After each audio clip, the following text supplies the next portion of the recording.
Hey, Miranda Mathewson here to help you, as always, get yourself into action, because so often we know what we should be doing.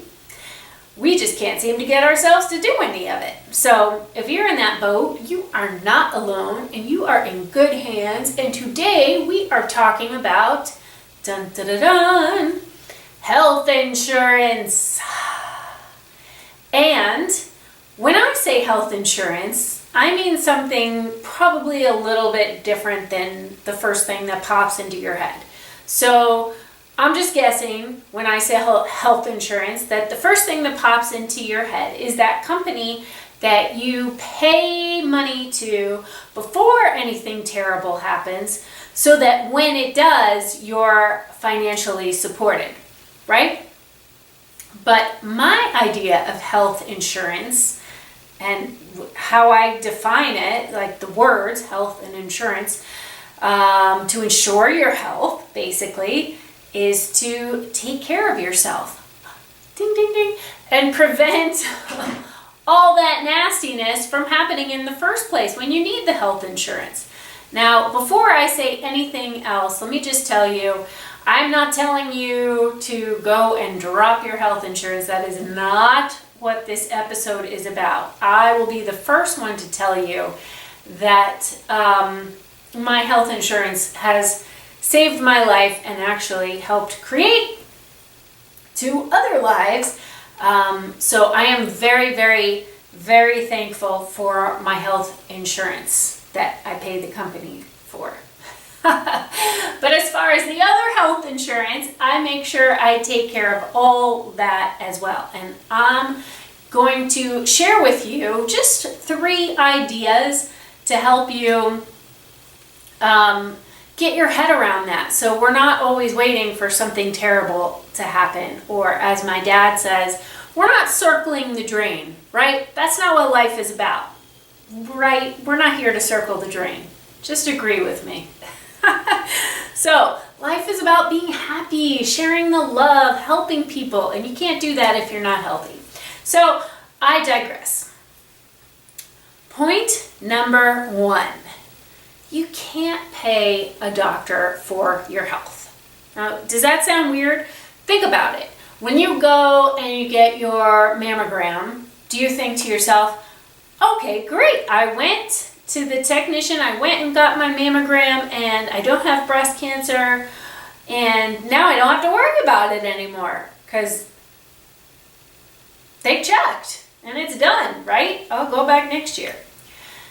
Okay? Or, you cannot pay another person for your health. You need to take responsibility for your health. So, does that make sense? It's the same as, anything where you go and get things checked out and you feel like you've been really productive, and you have, but it doesn't mean that you can go and put some Fritos in your tuna fish sandwich and smush it all down and eat it like that. I actually used to do that when I was a kid. Isn't that crazy? So that is point number 1. You cannot pay another human, a doctor, for your health. Point number 2. Instead of racing for the cure, why not prevent the whole dang disaster in the first place? I'll tell you why we don't do it, because it isn't interesting to prevent things. That's like in the future. That's like so far out there, we can't even think about it in our conscious minds. We just kind of don't get it until something breaks, and then you're all about, oh, let's fix it now. And then you call your health insurance person.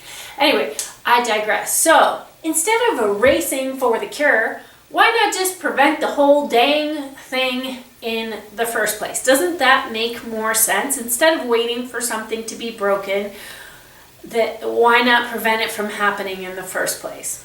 So again, I'm not going to save this for the end. Again, I'm not saying that racing for the cure is a bad thing. Things are going to happen regardless. So having a cure is a fantastic plan.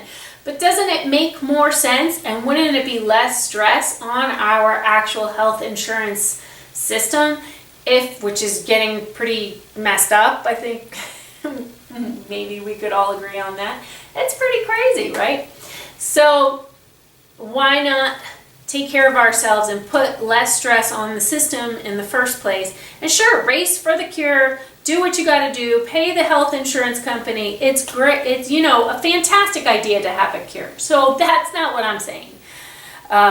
Just preventing in the first place. So, which brings me to my third point, which is how. How do you prevent things? If we're geared to not be interested so much in the future, like, this one bowl of ice cream isn't going to hurt me, or this one ho-ho isn't going to do any damage. These things add up, and a lot of them are habits, like the bag of chips or the bag of whatever that you eat mindlessly in front of the TV, or all kinds of things. I'm not even going to go into that. But the third point is how.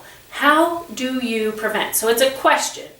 And that's what this whole video series is about. That's what I come here to tell you about every week.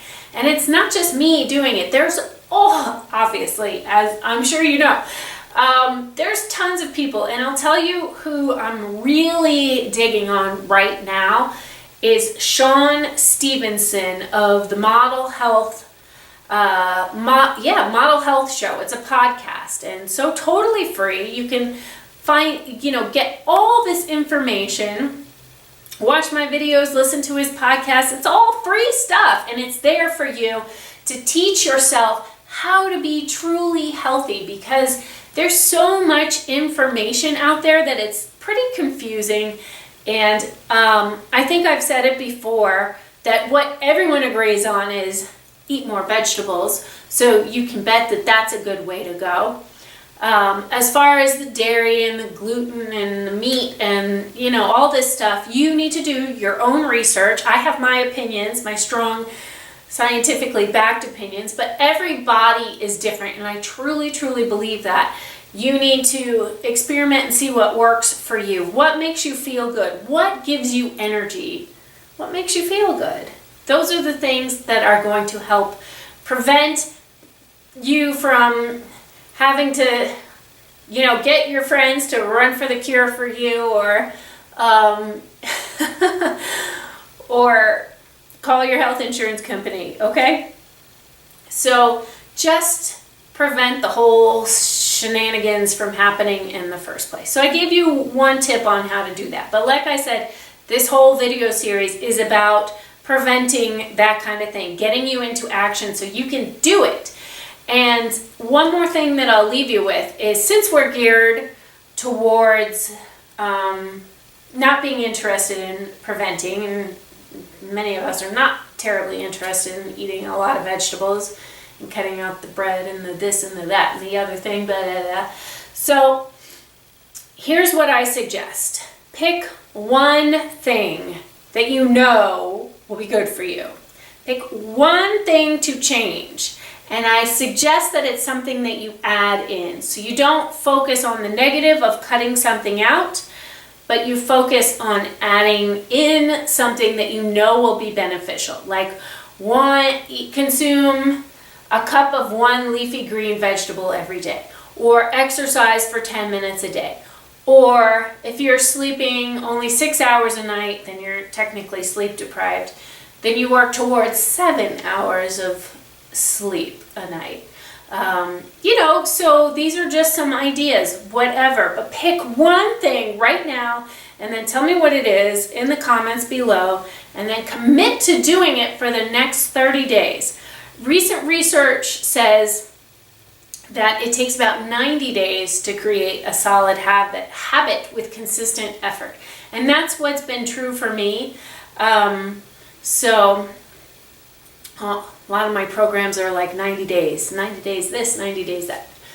Anyway, so stick with it for at least 30 days.